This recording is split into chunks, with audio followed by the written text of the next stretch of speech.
This reminds me of you. Because you relieve me of my stress. That's what you do to me. You calm me. Just your mere presence in front of me makes me so calm. I feel like I'm on drugs, but I'm not. I'm not. I'm not. I don't even drink alcohol anymore. Anyway, all right, fam, we are reading Best of Editor updates because I like context and conclusions, okay?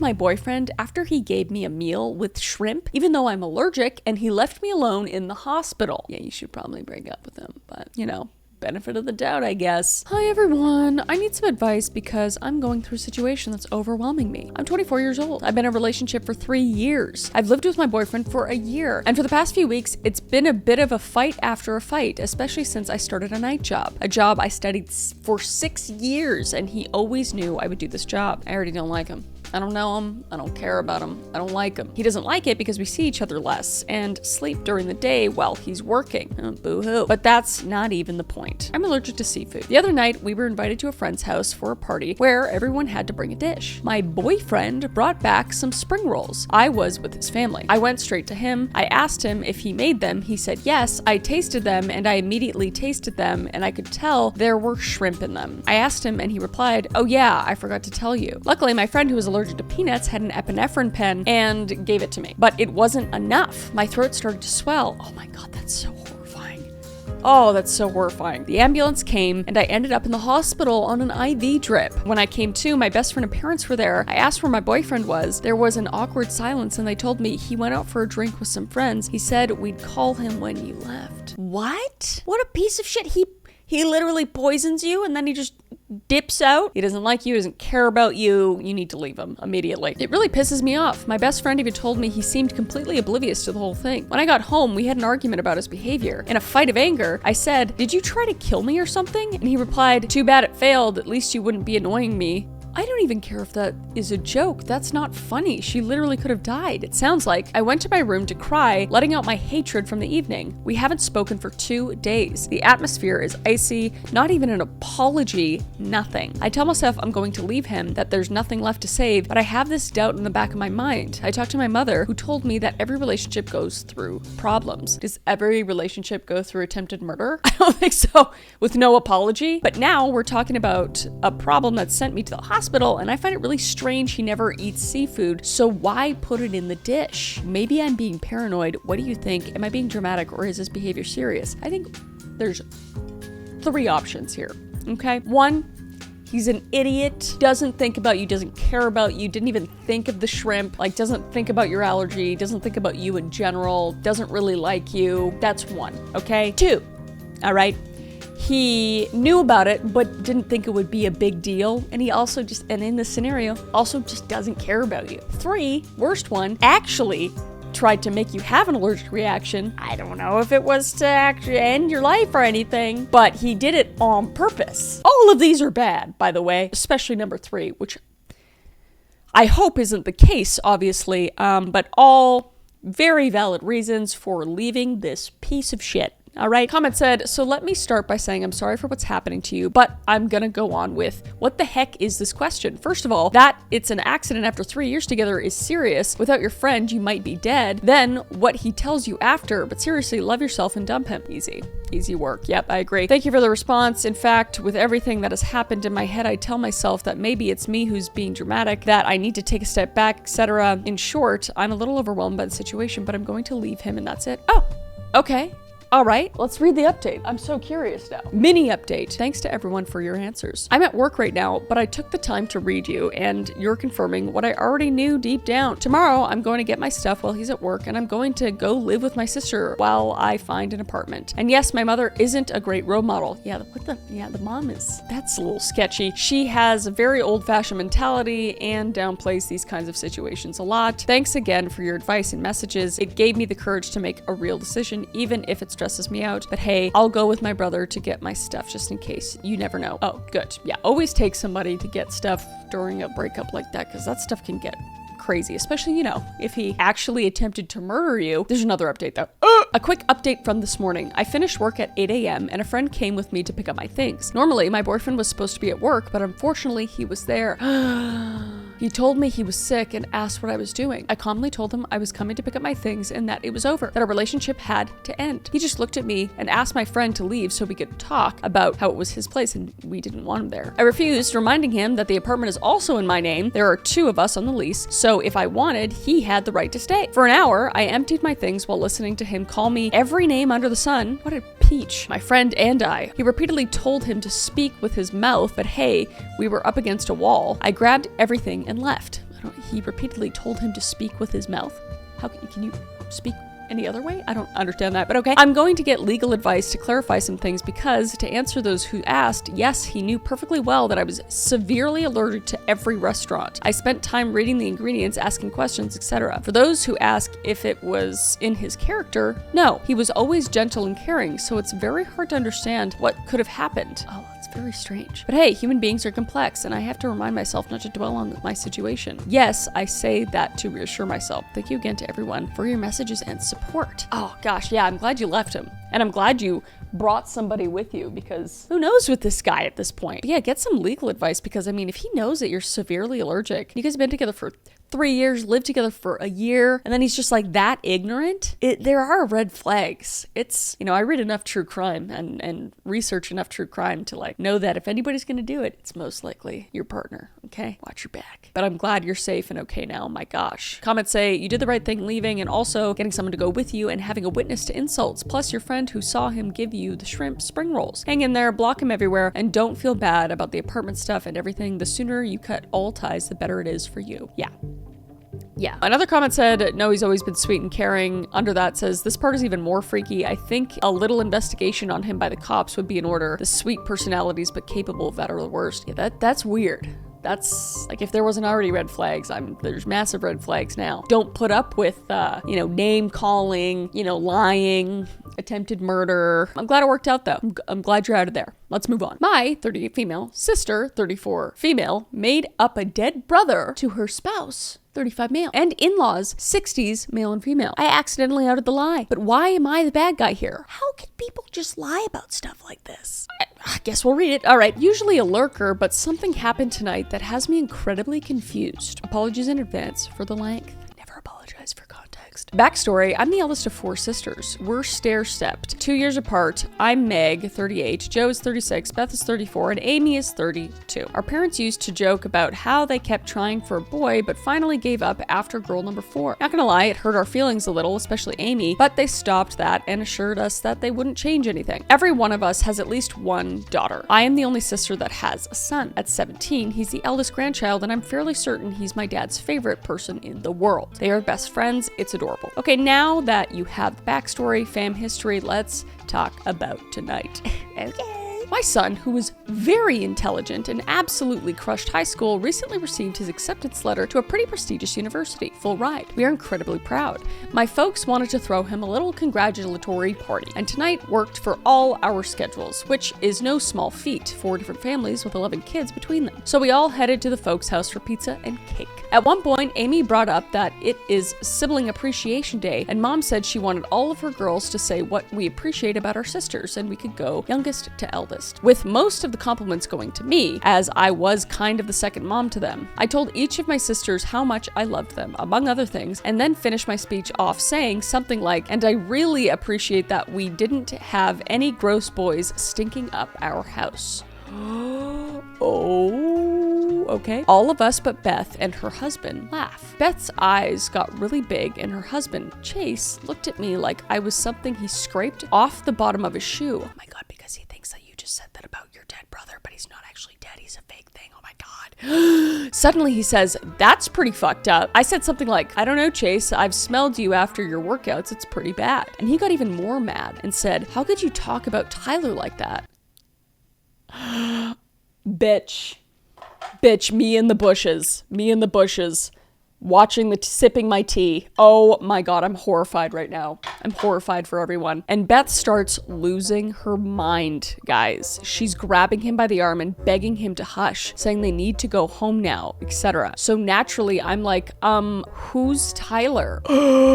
Well, friends, apparently Tyler is Beth's twin that died during childbirth. Oh my gosh, she just made up her own lore. Oh my gosh. And it made our folks and me so depressed that nobody is allowed to speak of him or reference him ever. Well, isn't that nice? For your little lore backstory that no one can ever even speak of it, and your husband can't bring it up to anybody because it's against the family's wishes. Man, this bitch is living in a fairy tale. That's crazy. Beth forbade him from ever mentioning to any family member. After Chase told us this, nobody said a word. It was so damn tense. Finally, I just kind of bluntly said, "Hi Mo, I'm not sure why, but Beth lied to you about this. I think you guys should talk about it, but I don't want to hear anything else about this tonight, as we're here to celebrate my son." After that, Beth burst into tears and ran into her old bedroom with Chase, Mom, and Joe following her. The party never fully recovered and they took off pretty shortly after that. I stayed behind to help clean, and so my dad and son could hang some more. While I'm doing the dishes, my mom scolded me pretty harshly about calling Beth a liar. Bitch, what? Was she in on it too? Who are these people? If the baby shoe fits, mother... I'm on this chick's side. My dad said I wasn't wrong, but I embarrassed Beth. Who the f cares? She's a pathological liar. That's crazy. What else has she lied about to her husband and her in-laws? What the hell was I supposed to do? I was getting chastised over a lie. Absolutely not. Beth also texted me that I fucked her over, and a text from Chase's phone told me I was the actual liar sister, and everyone knows that. She made up a fake person. What is wrong with this? I'm assuming this goes deeper in this family. So I feel like she learned it from someone, and I'm feeling like it's the mom. Amy is on my side, but she and Beth always butted heads. Joe claims she's neutral, but she also told me I didn't have to call her out like that. You were just like, wait, what are you talking about? You were confused. What the fuck? What the hell else am I supposed to do? Just take the lashing? And why is everyone acting like me calling out what I consider to be a pretty heavy lie is worse than the lie itself? How do we resolve this situation? I love my sisters so damn much. They are my best friends. But this is so weird and so wrong to put on me. Yeah, dude, I'd be on your side. I'd be like, what the fuck is wrong with you? I have 3 sisters and 2 brothers. If one of them made up a lie about us having a fake sibling who died, I'd be like, you need to talk to a medical professional. That's not okay. Oh my gosh. No, I'm fully on your side. And I would just like have a family meeting and be like, hey, we need to figure this shit out. Because obviously you love your family and stuff. I wouldn't like cut anybody off. But I would talk to the sister first and just be like, can we go to lunch or something? And can you explain what the fuck's going on? So I have some context. And then I'll get together and figure it out. This is crazy. Commenter said, I can't imagine any other response. I really can't. Were you seriously expected to lie along with her? I think that is shocking. OP said, I have no idea what she was expecting. I have lied for her before, but saying she's at my house while she's really getting boudoir photos done for him is not the same as lying about a whole person who never existed. It's beyond bizarre. Oh my gosh. I'm kind of impressed that after all of that, she managed to convince her husband that you were the liar. Of course, if he still believes her, he's dumb as a brick. I'd think there's proof enough on a birth certificate as it will state she was a single birth. OP said, I will say Chase is not a dummy and he's typically not malicious. And although nobody really backed me up about this being a lie, at least not in front of me, I think it's pretty obvious that I was telling the truth, as everyone else was obviously confused and dead silent in the moment. I've not responded to the text as I'm not looking to burn bridges. I've made many mistakes and my sister have graciously forgiven me. I'm just flummoxed. Oh, I love that word. And a little hurt. Yeah, I think you're handling it really well. I think just, let the steam settle a little bit and then talk to your sister first. All right, update the next day. Okay. I think we have some answers. Read the events that occurred last night. I do want to tell everyone who took the time to give advice or kind words, thank you. I honestly couldn't read everything. I was and am exhausted, but I did get an idea of how I wanted to approach everything thanks to the advice given. My post says it was removed and I'm unsure why, so hopefully this one will stay. I'll get to the update in a few. I just wanted to answer some FAQ comments really quick. 1, this is fake. I wish it was. That's awesome. I really wish my mind worked in a way where I could make things up like this. Like your sister, you mean? Alas, my imagination is lacking. 2, your parents named you after Little Women. This is probably partially to blame for the fake comments. These are just placeholder names that I used, as there are 4 sisters in the novel. 3, Beth is continuing to lie and Chase is believing it, or your mom and Joe threw you under the bus too. 3, Chase, I think he knew I was being truthful. Also, I said the text came from his phone. I was actually thinking Beth sent it, as that's not Chase's vibe. About mom and Joe, they didn't throw me under the bus, but I'll go into more detail soon. 4, is it possible my mom had twins and I just forgot or didn't know about the death? Absolutely not. 5, the birth certificate will prove it. It sure would, yes, but I'm not about to go try to strong arm my sister into showing her husband her birth certificate. 6, your sister is mentally ill, also the golden child, and you're the scapegoat. I'm not about to say my sister is sick, but I do think she has some issues, as we all do. There's no golden child and scapegoat in my family. My parents were and are really good about treating all of us fairly and equally. 7, you could have or should have been more tactful, pulled her aside, not called her a liar. She didn't even know what was going on in the moment. That's not what you assume when your sister's like telling him to stop doing it. And you're just like, what? Like, shut up. Shut up, Reddit. Okay, so now the update. Okay. After a night of barely sleeping and my blood pressure dangerously high, I called my mom this morning, fully ready to let out an emotionally charged tirade about how I feel that they unfairly threw me under the bus and took Beth's side when she objectively did the worst thing. My mom answered the phone, apologizing and asked me to just listen. When she and Joe followed Beth and Chase to the Beth's room, Mom did tell Chase that Tyler was not real, and this is an issue between her and Chase, and they should probably leave because she didn't want the evening ruined. She did get on to me, but it was mostly out of sympathy and empathy for Beth, and she recognized it wasn't okay. She apologized for that. Okay, we love that. We love when people own up to their shit. She spoke with Chase this morning, and Beth, who is the one who sent me the text from Chase's phone, finally came clean early this morning after hours of denying the lie. Oh, just don't bother digging, dude. Just give me the shovel, all right? Own your shit, all right? Something I didn't mention, as I didn't feel it was pertinent to the story, is Beth's eldest sister, Madison, isn't Chase's biological daughter. He's been around since Madison was 2. Also kind of pertinent is that Chase is a first responder. He loves to be a hero, and he's very good in that role. He met Beth doing victims advocacy. And as such, I believe they both view him as saving Beth. This has long been speculated, but it's not exactly our place to say anything, and we all love Chase. He's an amazing person. And Beth is no dummy. She picked up on Chase's hero complex immediately. It appears that, in an effort to make herself look more sympathetic or vulnerable or broken, she lied about having a twin brother that died in childbirth. I guess being in an abusive relationship and having a small child, that wasn't enough. She did not have to do that. They've been together 10 years now, and not once did she come clean. To me, that proves a clear pattern of deceit and manipulation. However, I'm not going to speculate on her mental health problems or reasoning for not coming clean. That is for her and her husband to deal with. Neither one of them called or texted me to apologize, and I'm honestly unsure if they will. Beth is more of the rug sweeping type, while I'm a confront issues head on type. I will not be cutting my sister off for this, though. I love her, and at the end of the day, I just want her to be happy and healthy. I do hope that this whole situation will cause her to rethink some of her life choices, and maybe she can get some therapy. I think we could all use therapy, TBH. Amen. That's where we're at right now. My mom did not offer any information about how Beth and Chase are doing, and I did not ask. It's not my business. I have not heard from Joe, but Amy and I have been texting all morning, and she is being my best good friend right now and providing a lot of support. Hopefully, we can all move forward and grow together in the future. Interesting. I'm way more nosy than you. I would need to know immediately. I'd be driving over to her house and be like, hey, can we talk? I can't not talk to my sisters if, like, we have a little scrappy doodah or whatever.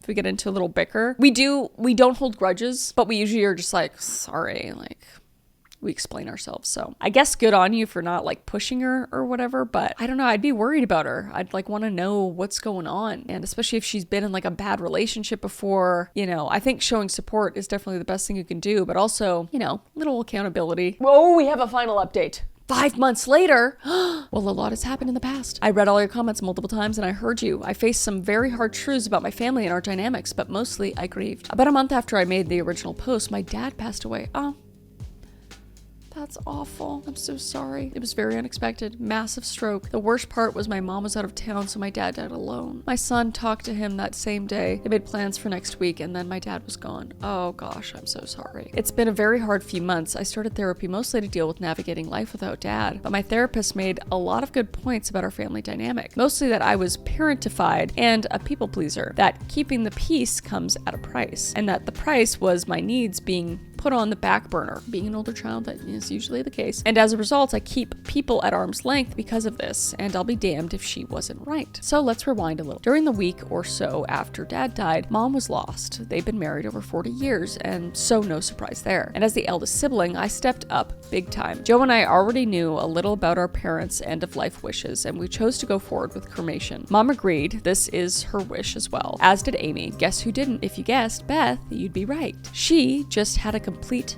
meltdown, wailing over how she couldn't stand the thought and will not allow it, and blah blah blah blah. This is probably the first instance of me shutting her ass down. I told her in no uncertain terms that this wasn't her choice, it was her father's preference, and it was happening regardless. Next, she was wandering through the house trying to pick out shit she wanted before mom had even given us her blessing. When she started, mom asked her to please stop, let her sort some stuff. Oh my, this is terrible. This is like heartbreaking.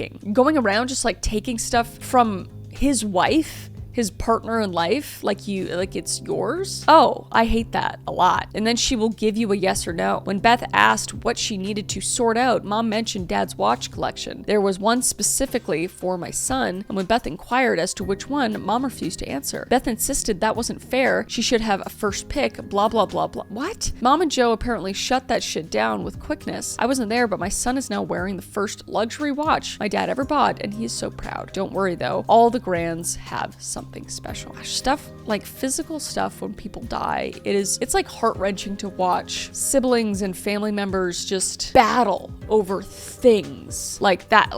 It's disgusting to me. I have grandparents that passed away, and I had to watch my parents and their siblings like scrap over stuff. And there were some people that were just, it was more about like needing the nicer thing or the thing that meant the most to them because they think they're the favorite or something like that. And I was like, this is so incredibly ugly. If anything, it like broke the family apart for a while. And I was like, I vowed from there, I'm like, gosh, if my parents ever die, like I will cherish photos and respect anything that they separate with their will or whatever. It gets really ugly. And I'm curious if anybody's experienced that or watched it happen to their family. It's very sad to watch. Anyway, next she got absolutely plastered at his end of life ceremony, went around wailing and making literally the whole thing about her grief and how her wishes weren't respected. And before I could snap, and believe me, I was this close, Chase dragged her ass out of the venue, and I'm not sure what happened, but when they got home, police were called, Beth was arrested, and my niece ended up with my mom for the night. She needs to go to therapy or get some help. My brother-in-law did have some bruises to back him up, but despite Beth calling us, nobody bailed her ass out. Good. We are just done with it. She did get released on her own recognizance? I don't know, the new word unlocked, and only ended up with some community service and a fine. Chase was more than willing to do therapy with her, but she started drinking even more, and as a result is being more aggressive with both him and the kids. There was another situation, and long story short, Chase is divorcing her and petitioning for full custody. He has asked us to write letters on his behalf, and I believe all of us are going to do so. I don't know what is going on with my sister, but she is on a downward spiral, and it's so sad to see. She refuses to speak with anyone, and I'm just done trying. I'd already decided to cut her off after the bullshit at Dad's end of life ceremony, but she solidified it. I won't be updating again. I'm washing my hands of all of this. I hope my sister gets help, but it'll take a lot of work, and she's never been one to want to put in the work. I'm putting myself first for once and concentrating on my children, my husband, and myself. Thanks for listening to me vent. Y'all are almost as good as therapy. Holy crap, her true colors really came out when she got called out on a lie. I wonder how many times other lies she just kept up over a decade of marriage. And of course, the Grey's Anatomy in me is always just did something change? Her just being... But it sounds like this is not out of character for her totally, the way this sister's talking about her. Yeah, I mean, for her to be hitting her husband and putting her kids in danger and stuff. I mean, I don't blame this person for just being she needs to deal with her own shit. It's hard though. That's hard to watch your sibling go through that and not to feel that you need to be responsible for them in some way or help them get help. But to each their own, you know, everybody has their own story and stuff. My Lord, that's a lot. Crazy. Let's see what the comments say. I just cannot believe that the person who lied about having a dead twin turned out to not be particularly stable. Yeah. Surprise, this downloaded spiral has been in progress for more than a decade. She's just been hiding it, as Tyler can attest. Yeah, I think keeping up that lie, you need to be a certain type of person, you know? And then when those type of people get called out on their shit, the mask is off and like everybody sees them for who they really are. And I don't know. Yeah, it's just unfortunate. But yeah, what do you guys think down below? My Lord. We'll read one more. Neighbor kid got bit by a stray cat that hangs out in our backyard and had to get rabies shots. Parents want us to pay. Oh no.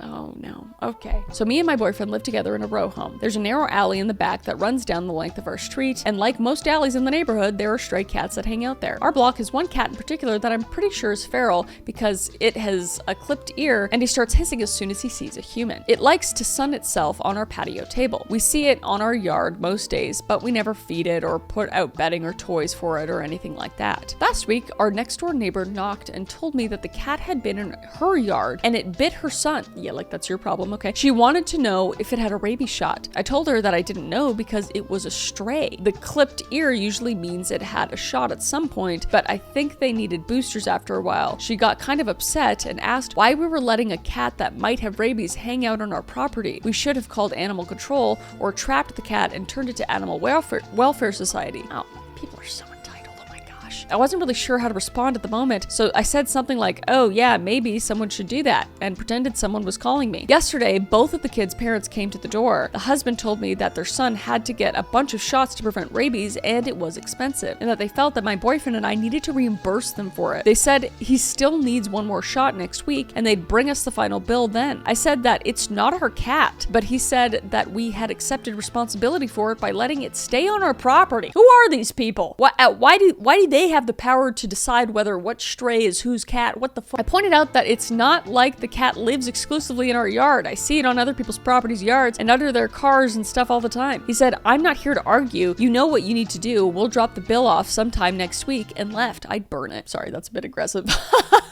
I just throw it in the trash. We are actually responsible for this stupid cat. I could maybe see their point if we're doing stuff to attract it, but like I said, we're not, unless we count having a patio table as a cat magnet. It's true that we haven't done anything to get rid of it, but then it seems nobody else has either. I don't see how we have any more responsibility to control it than the rest of the neighbors, although I'm not an expert in cat law. Do we need to pay for them for the rabies shots? No, not legally, not even, I mean, I guess you could morally if you just had the extra cash and you felt so inclined. I mean, I feel bad for the kid, but no.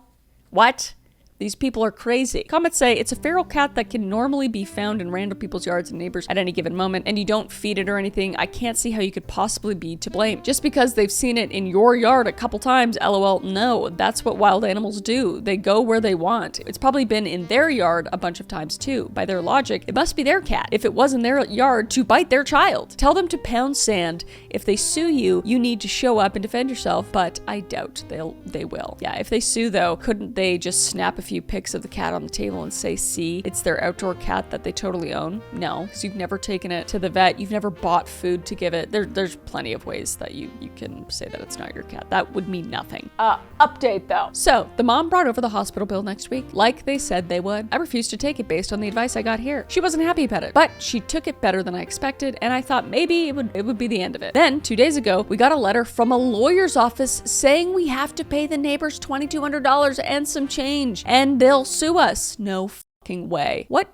lawyer would, how would they even, this doesn't even make sense. I googled the name on the letterhead and they're a real law firm, but they're located in a town almost an hour away from Philly, which to me seems weird because there's tons of law offices more local. Also weird is that the letter says the kid was bitten by a dog rather than a cat. We don't have a dog either. At first we thought they had hired the most inattentive lawyer of all time and it was just a mistake, but then I started thinking about how people on the first thread were saying that cat bites usually don't require rabies shots and animal control would have come to quarantine the cat until they were sure it didn't have rabies and if they were concerned about it. Now I'm starting to wonder if maybe they really are trying to run some type of scam. Like the kid didn't even get bitten? What? Dude, there's scams everywhere. You can't trust anyone. Thank you everyone for all the excellent advice. If anything else noteworthy happens, I'll provide another update. 4 months later. Okay. I think it's over. After my father's friend helped us with the letter to the law firm, we never heard anything back. We see our neighbors outside sometimes, but they aren't speaking to us. They had been speaking to some of the old neighbors who hang around outside when the weather's warm, though, so we've been getting updates through them. They say the husband is still really mad about the whole thing, but he told them earlier this week that the wife's brother, who's apparently a lawyer, I'm thinking at the firm that sent us the letter, convinced him that it's not worth pursuing in court. Lawyer Christina right here, I'll tell you, man. No case. They also said this isn't the first time this couple had done stuff like this. Years ago, somebody who used to live on the street knocked off a side mirror on one of the cars by accident, and they sent them demand letters for all kinds of things for a full year afterwards, even though the insurance paid for a new mirror. What the fuck? They also sued the corner store on the next block over because the wife slipped on some ice. Oh my God, she's slipping Jimmy. She slipped on some ice near it one winter, but it was eventually decided that the spot where she slipped wasn't the store's responsibility to clear. That's like a common thing. That it's like in Better Call Saul, it's like a scam. You just slip in front of somebody's storefront and then you can get money out of them because if you get injured near the property, don't do this, by the way. It's a slip and Jimmy thing. Wow, these people are just little scam artists. Holy crap. They're like the people that they drive in front of you and then slam their brakes so you hit their bumper and then like super lightly and then they all come out of the car like, oh my God, I broke my back, help. Just scum of the earth, my lord. I'm glad it worked out. You didn't have to pay money and you know, you can look at a cat out your window and maybe not touch it because maybe it has rabies, but I'm guessing it doesn't have rabies and I think you're fine. At least we got a couple good endings to these ones. The other one wasn't good at all. But yeah, let me know what you guys think down below of these stories and I'll see you guys in the next one. All right.